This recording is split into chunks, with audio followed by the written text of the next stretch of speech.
Ya, assalamualaikum warahmatullahi wabarakatuh. Selamat malam teman-teman semua. Hari ini Mas Denny hadir bersama Mbah Hilo yang ada di samping ya. Tadi kita selesai sesi pertama, dan yang kedua ini kita akan membahas tentang pesulap merah lagi yang berseteru dengan Gus Samsudin ya.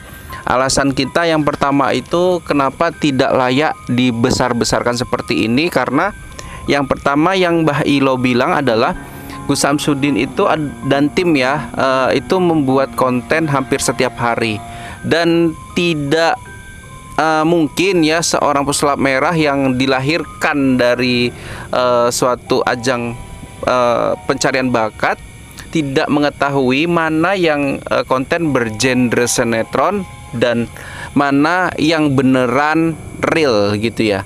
Cuman mungkin yang Mas Denny mungkin tangkap dari pernyataan beliau adalah kalau saya pribadi adalah pesulap menggunakan trik-trik sebagai tipuan ke masyarakat, namun saya tidak menggunakan balutan agama. Nah, jadi itu beliau sebetulnya pernyataan yang sangat jelas, di mana beliau sebagai pesulap ya harus digarisbawahi.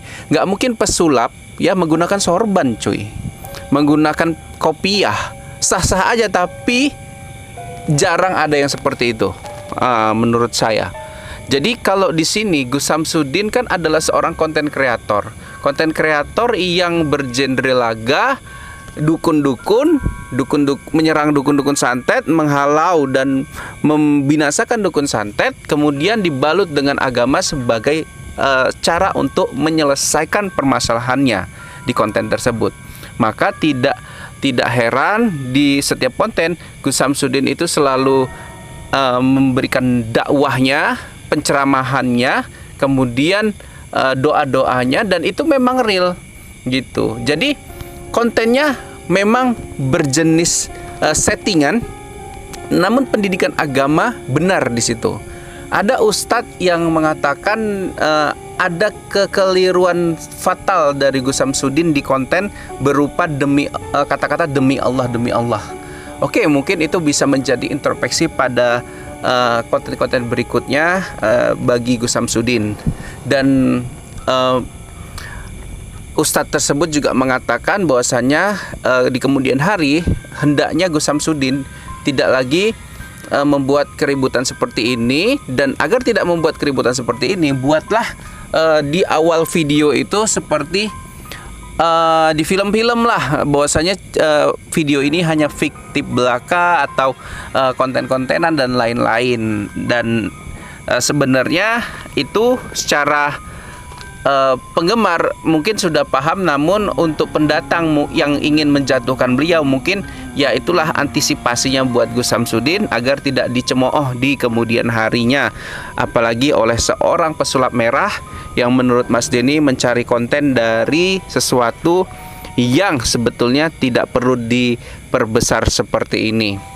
Teman-temanku sekalian, tidak ada hal yang salah dengan apa yang diajarkan Gus Samsudin dalam keilmuan agamanya di konten-kontennya. Hal-hal positif ada banyak, teman-teman bisa rasakan di situ.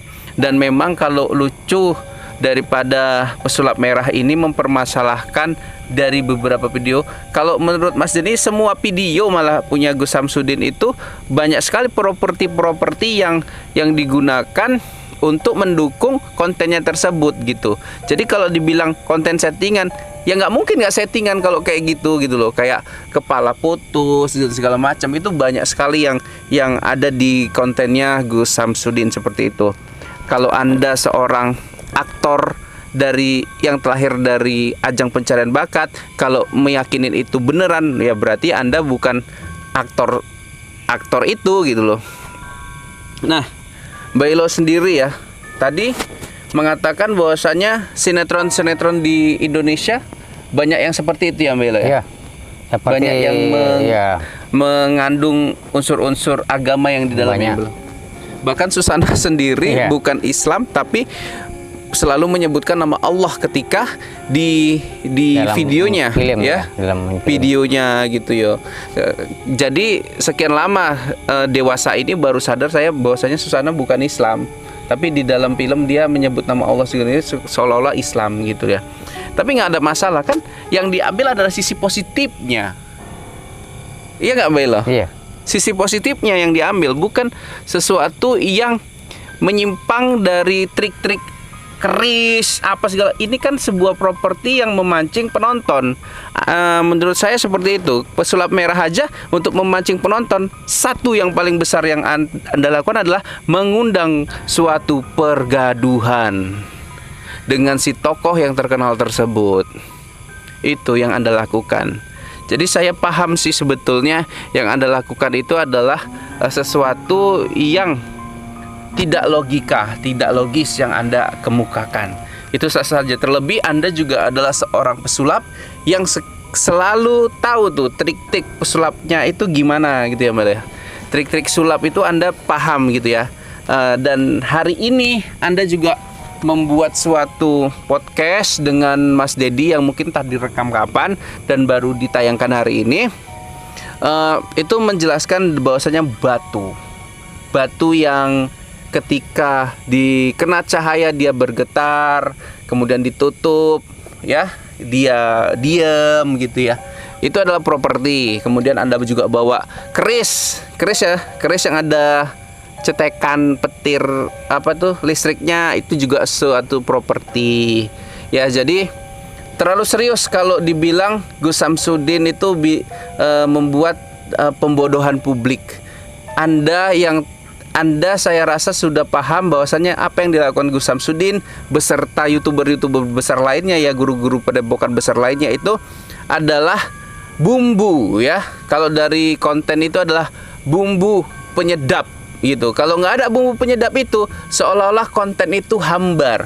Siapa yang mau nonton? Nggak ada kalau kontennya itu hambar gitu loh. Anda aja membuat bumbunya itu luar biasa pedas Melo. Iya. Kontroversi, debat, bongkar, itu bumbu Anda di konten Anda. Di kontennya Gus Samsudin dan Gus yang lain itu bumbunya menggunakan properti seperti ini. Tapi poin pentingnya adalah bahwasanya tidak terlepas dari kuasa Allah. Itu dia. Ya, bumbu-bumbunya itu mungkin memang rada-rada berlebihan sih ya, mungkin karena memang Indonesia sendiri harus kita akui untuk kepercayaan kepada mistis, cerita dongeng-dongeng itu masih melekat dan mendarah daging, beranak cucu seperti itu ya. Kalau maghrib nanti keluar diumpetin sama makhluk bunian ya, dan wewe gombel. Kalau nyapu di malam hari rezekinya hilang, itu masih mendarah daging. Namun ya harus dipahami oleh pesulap merah, itu kan positif. Iya nggak sih? Itu positif.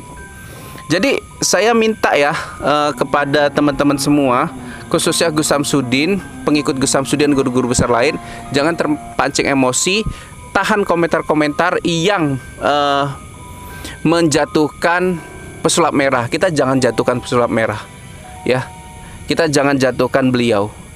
Balaslah keburukan orang lain dengan kebaikan. Gitu ya, itu yang diajarkan Rasulullah ya.